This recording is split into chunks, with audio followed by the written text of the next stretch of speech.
She returned to the terrace carrying nothing more than a simple menu, yet the words she was about to speak would still the laughter and turn every head her way. And that moment was already on its way. Lucia Ferraro steadied a stack of porcelain plates, her hands trembling slightly as the laughter from the terrace carried through the open doors. Candlelight flickered against the mirrored walls of the villa, catching on the edges of silver cutlery and half-filled wine glasses. Outside, the lake shimmered under a bruised blue sky, still holding the last light of evening. Inside, she was invisible. She had been working at the Villa d'Aurora for almost 2 years now, cleaning, serving, mending, blending into the rhythm of other people's luxury. The villa hosted private dinners for wealthy travelers and foreign investors who came to Lake Como chasing exclusivity. Lucia never asked questions. She only made sure the linen smelled of lavender and that the glasses were clear enough to reflect the chandeliers. The head waiter called her name sharply. "Lucia, wine for table 1. She nodded, sliding a fresh bottle of Chianti from the rack and stepping into the terrace where the guests sat. 10 of them, men in tailored suits, women in pale dresses that shimmered like moonlight. Among them sat Leonardo Hartman, a young American millionaire who owned half the technology firms in Milan. He was handsome in a polished, careless way, all sharp smiles and impatient gestures. Lucia poured carefully, the red wine swirling like a ribbon into crystal. She heard him switch languages mid-sentence, English, French, and now clumsy Italian, trying to impress the group. "Ah, the povera donna. Probably doesn't even understand me," he joked, eyes sliding toward her. "They say Italians speak with their hands. Maybe she saves her words for cleaning?" A ripple of laughter passed around the table. Someone lifted a phone, pretending to translate. Lucia felt her neck warm. The corkscrew in her apron pressed hard against her thigh, grounding her. She did not look up, not even when the headwaiter offered an awkward smile as if to smooth over the insult. She had learned long ago that silence was safer than pride. As she walked back inside, the laughter followed her like perfume. In the quiet of the pantry, Lucia steadied her breath. The smell of bread and lemon oil filled the small space. Her reflection glimmered faintly on the steel counter, lines around her mouth, hair escaping from the knot at her neck. She remembered when she had stood in lecture halls at the University of Florence, reciting passages from Dante and Petrarch. Back then, her voice had carried confidence, warmth, the rhythm of her homeland. But after her husband's illness and the debts that followed, books turned to bills and dreams turned to work. The head chef, Matteo, burst in. "Lucia, they want a translation of the menu. I can't explain it in English well enough. You studied once, no?" She shook her head automatically, but the words lodged in her throat. "Maybe later," she said softly. She returned to the dining room, carrying a tray of desserts. The guests were louder now, their laughter sharper under the influence of wine. Hartman gestured broadly, his words slicing through the air. "Do you know what's funny?" he said in Italian, his accent heavy, each word stretched. "No matter where you go, there's always someone polishing your glass and dreaming of your life." Lucia set the tray down with careful precision. A small porcelain dish rattled as it touched the table. Hartman smirked. "Scusi, did I say something wrong?" She didn't answer. She only met his eyes for the briefest moment, hers calm, his glinting with the self-assurance of a man too rich to feel shame. "Leave it." "Lucia," whispered the head waiter, tugging at her sleeve. She turned away. When she reached the kitchen, her eyes blurred, but she refused to let the tears fall. She filled a pitcher, wiped the counter, straightened the plates, tiny rituals of control. The clatter of laughter from outside grew distant, replaced by the hum of the dishwasher and the slow rhythm of her breath. Matteo called out again, his voice tense. "Lucia! The guests are asking questions about the menu. They want details about the wine pairings. Come help, please," she froze. Going out there meant facing them again, hearing the same tone of amusement, the same mockery. Yet something inside her stirred, a voice she had buried beneath years of servitude. She wiped her hands, smoothed her apron, and stepped toward the light spilling from the terrace doors. As she approached, The guests' laughter faded, replaced by a murmur of curiosity.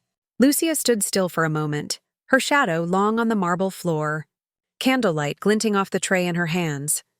She took a breath that reached all the way down to the girl she used to be, the one who once dreamed of teaching language, of speaking words that meant something. Then she stepped forward. Lucia stepped back onto the terrace with quiet resolve, the murmur of lake water carrying through the open arches. The night had deepened into a velvet blue. Candles flickered on every table, their flames trembling in the evening wind. Conversation slowed as she approached, an unexpected stillness, like a soft intake of breath before a note begins. Chef Mateo gestured helplessly toward the guests. "They're asking for an explanation," he whispered. "I tried, but—" Lucia gave him a small, reassuring nod and turned toward the table. The guests, elegant, amused, curious, watched her as though she were a new kind of entertainment. Hartman leaned back in his chair, one arm draped over it, his grin lazy and confident. "Ah, the translator arrives," he said in English, tone still playful. Lucia didn't respond. She stood straight, her hands folded neatly before her apron. Then, in clear, lyrical Italian, not the stiff, formal speech of tourists but the flowing cadence of Florence, she began to describe the meal. "The chef has prepared pappardelle al cinghiale, a dish born from the Tuscan hills," she said. "The boar is marinated in red wine for 2 days, cooked slowly with bay leaf, juniper, and a whisper of cinnamon. It tastes of forests after rain, of home." Her voice was low, smooth, deliberate. Each word carried warmth and precision, her accent rich with the musical rhythm of her city.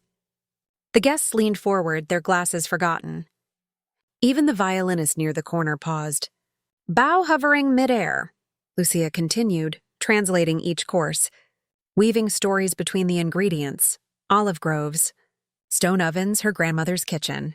What began as a simple menu became a portrait of a place and its people, spoken with love and reverence. When she reached the dessert, torta di ricotta e limone, her tone softened. "This one," she said, "is made with lemons from Lake Garda and the patience of old women who measure time by taste, not by clocks." A silence followed that felt deeper than embarrassment, something closer to humility. Hartman's grin had faded. The reflection of the candlelight softened the sharpness of his features. "Where did you learn to speak like that?" he asked quietly, his Italian suddenly hesitant. Lucia met his gaze for the first time. "Florence," she said simply, "before life changed its course." He nodded once, then looked down at his untouched glass of wine. The rest of the table said nothing. The wind stirred the linen curtains behind them, carrying the scent of rosemary and the faint echo of a church bell across the lake. Chef Mateo cleared his throat. "Grazie, Lucia," he murmured, voice thick with gratitude. Lucia inclined her head and stepped back toward the kitchen, her heart steady now. For the first time in years, she felt seen, not for her uniform or her silence, but for her voice.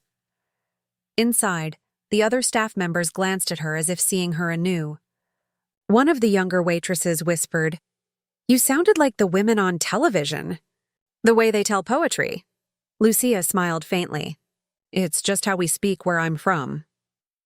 Later, when the dinner ended and the guests drifted toward their chauffeured cars, Hartman lingered by the terrace. He approached her as she gathered empty glasses, his tone softer than before.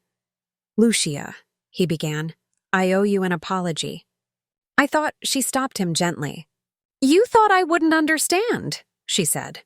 "That's all right. Many people don't." He hesitated, searching for words, then offered a quiet nod. "You reminded me that culture isn't something money can buy." Lucia didn't reply. She simply returned the last glass to her tray and turned toward the kitchen. His words lingered behind her like the scent of wine and lemon. When the villa finally emptied, the staff began to clean in soft, tired silence.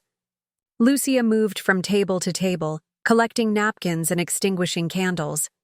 The moon had risen higher, silvering the ripples on the lake. At the edge of the terrace, she paused. The final candle before her flickered, nearly spent. Its flame caught the reflection of the water, creating a thin line of gold that trembled and then steadied, just like her. Down by the dock, Hartman stood with his phone lowered, watching her. He didn't speak or call out. He only placed a hand over his heart, a silent acknowledgement that needed no translation. Lucia turned back toward the villa, her steps light. The world would forget her name by morning, she knew. But the sound of her dialect, soft, unbroken, unmistakably hers, would remain in that place, carried by the lake breeze long after the laughter faded, and somewhere inside her, the girl who once dreamed in Florence finally exhaled, no longer hidden, no longer small.